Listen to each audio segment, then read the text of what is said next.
My name is Russell, owner of Shedscape. Today we're going to talk about how to build quality sheds that last a lifetime.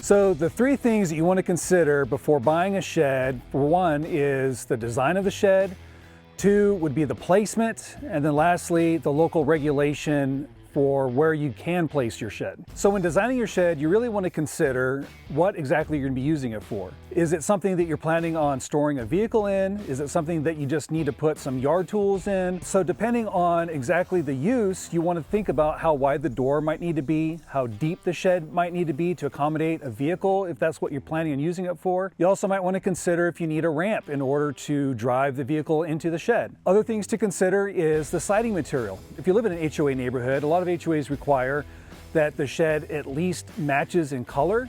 Some HOAs might require that the shed siding matches the siding of your house. So that's another design feature that you might want to think about when you're considering the type of shed that you're trying to get.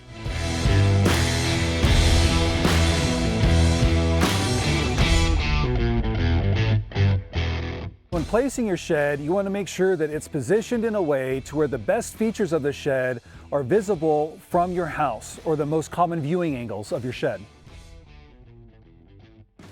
Okay, so this is going to be a 10 by 12 shed. We're coming 10 feet out from the fence and then 12 feet down. We need at minimum 2 feet of clearance from any obstacle in order to build. And in this case, the customer wants as close to the fence as we can. So we're basically going to come off 2 feet off the fence and then another 10 feet that way. So what I do is we grab these stakes. I just measure off 2 feet and plant my stake. And I use these vinyl tapes. Just put the tape on the stake. Come down 12 more feet from that stake. And make sure I'm 2 feet off the fence, which is right there. Then from here, we'll draw a diagonal from that stake to this one.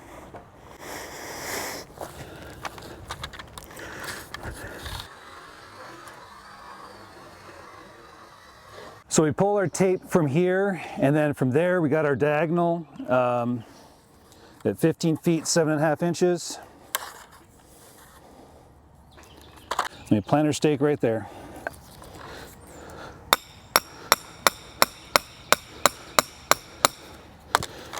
And essentially we just do the same thing for that last stake, and that gives us our where our footers are being placed.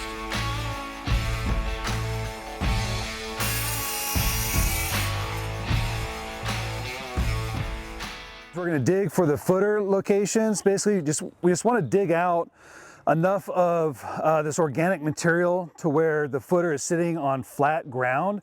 We'll fill it in with a little bit of pea gravel, level it out, set the footer on, and then we're ready to start setting our band boards.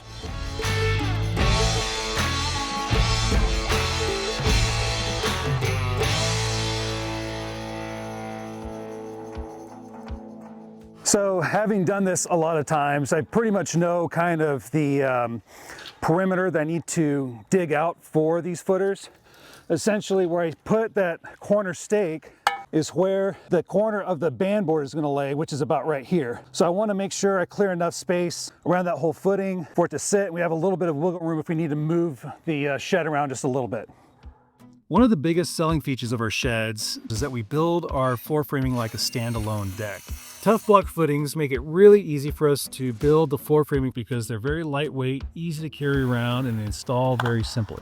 It really helps to speed up our build time and save money for our customers.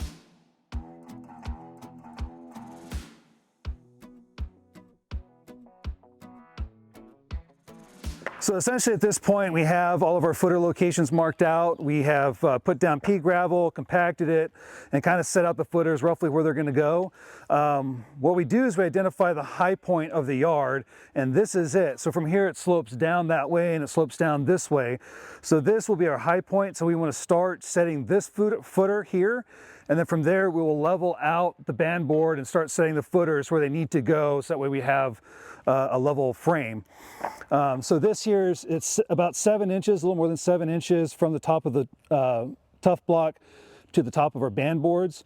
So we're going to cut out a post that's that high, then we're going to notch it so that way the band board sits on top of the post all the way around. And so we're going to do that with all of these footings as we move around. And obviously this will be the shortest footing because that's the high point. As we go along, we'll get a little bit taller and taller, and that will be the tallest end back there in the back corner.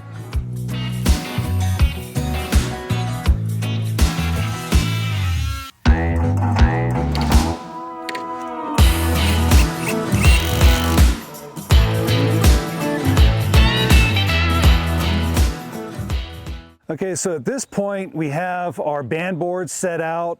We put our footing on the high point and leveled out the rest of the band boards using scrap wood to kind of hold it in place where it needs to be. So at this point now what we're doing is we're going to cut for each footing, install them all, and then after the footings are in, it's time to put in the joists.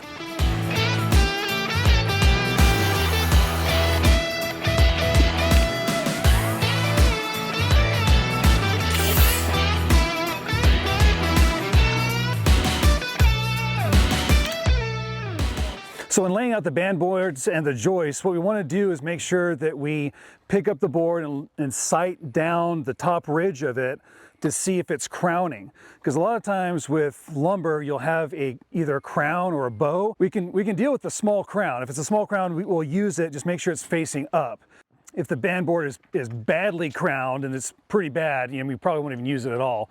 But in this case, in this board, as we're trying to level around, we discovered there's just a little bit of a crown. It's not huge, you can barely even see it, but with the level, when you put the level on, you can see that we're getting that side level and then this side level, but something is always off with this, and that's kind of how we figured out that, okay, there's a little bit of a crown on this spot, causing it not to get perfectly level around. So we got it as level as we can, make sure the crown is up, and then over time, as weight is sitting on this area, it'll help to kind of level it down to be more level with everything else.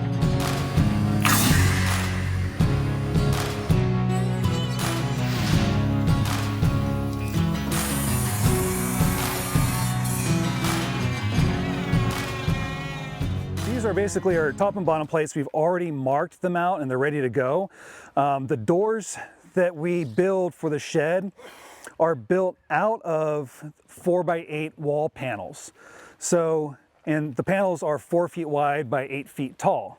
So in this case, the door, the center of the door where the two doors meet together is going to be at 4 feet. So that's why we mark the door center at 4 feet. And then depending on how big the door is, you want the king stud to be further than the door by about 3/4 inches on each side. That way it allows us to cut the door out after that wall is raised. And then after it's raised and we cut out the door, then we put the jack studs in, which covers that gap where we cut out the door. So after we have the door figured out where that needs to go, then we need to figure out where the window goes. In this case, we want the window centered between the end of the building and the right side of the door. So we also want to make sure that we're spacing our studs every 24 inches because there's a groove on our panels every 8 inches, so every 24 we can hit into a groove. In this case, we need a stud right where that window would go. So we'd use that stud as our right side of the window, and then we'd space out the width of the window within that stud. And then after we have the door placed, and then where the window's placed, then at that point we'll just mark every 24 inches to see if there's a gap where we need to put a stud, and then we'll mark those as well. That's how we mark out the front wall.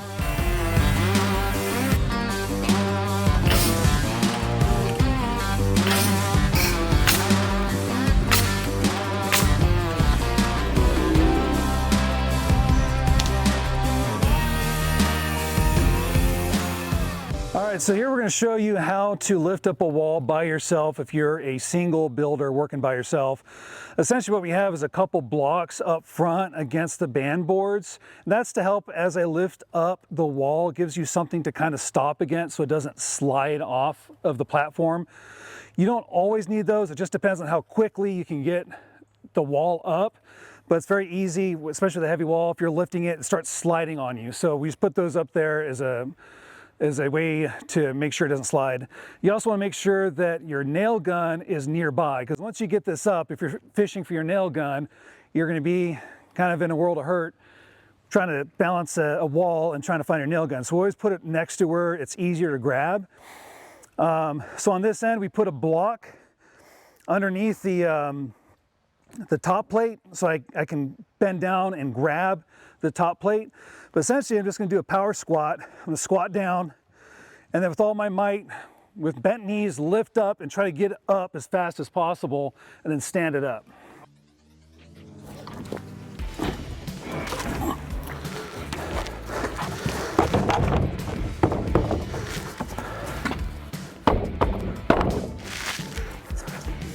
So now that we got it up, we just want to make sure that we're nice and flush with the band board, which we are. And we're tight in against the front bend boards, which we are. So at this point, we'll nail it off.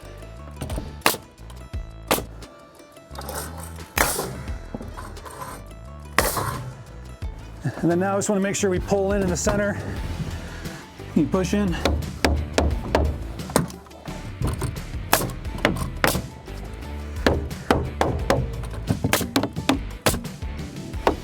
And that's essentially it. I'll put more nails down next to the studs, but that's how we get the wall up.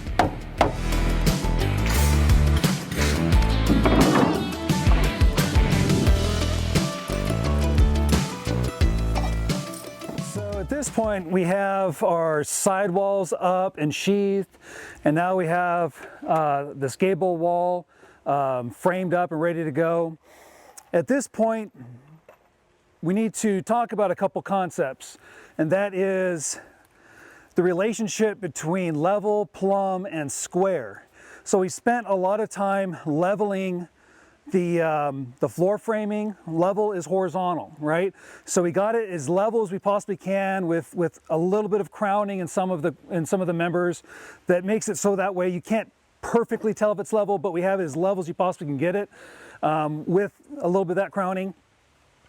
Now, I know this sounds sacrilegious to a lot of people, but when it comes to a shed, I don't worry about plumbing the walls. Plumbing is vertically making it straight. And the reason is because I've leveled the platform. If I plumb the walls and put this square panel on there and it doesn't fit square, what we're going to have is a lot of other issues that are going to appear throughout the entire shed. So at that point, once we level the floor framing, I don't concern myself with being plumb this way. And that's just because if this is level and I put this on square, then the wall should be plumb or as close to plumb as possible.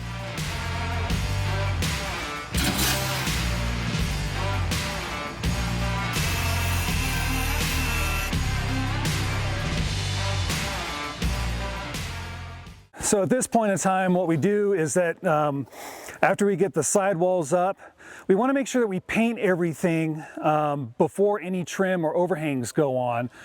It just makes it a lot easier in the end. Instead of trying to brush cut around everything, we can just roll paint now. So before we even come out to the job site, we typically try to paint the panels at least one coat.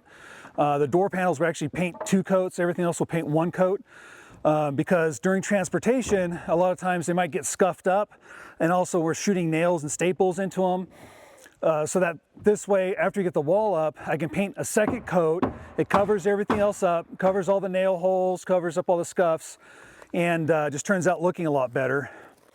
When I start painting the sidewalls, I actually do a horizontal pattern down towards the bottom because that reduces the chances of me accidentally touching the band board with the roller. If I come straight down, it's very easy to accidentally touch the band board. So I'll instead do 1 coat horizontally across the bottom, and then I'll do my vertical paint strokes going down close to the bottom. That way I can cover everything without messing anything up. Next, we install the trusses, the overhangs, the roof sheathing, the felt, and then the drip edge. It's a lot easier to mark the roof OSB every 24 inches prior to installing it so that we can line up the trusses with your marks. So here we are about to shingle the shed. What we wanted to point out here is how we layer all the materials to make sure that water will shed off of the building and not cause any problems. If you might notice, we have roofing felt overlapping lower levels of felt. We have this felt overlapping this felt, and then this felt is overlapping the drip edge, and we have this drip edge overlapping the felt. So that way, once it rains or water comes on the shed, it will come off without getting stuck in anything. And the same thing with the siding material. As the siding material comes down, it overlaps the floor framing material, so that way the water will just shed off and not become an issue. It's important to snap chalk lines when shingling to make sure that they line up straight.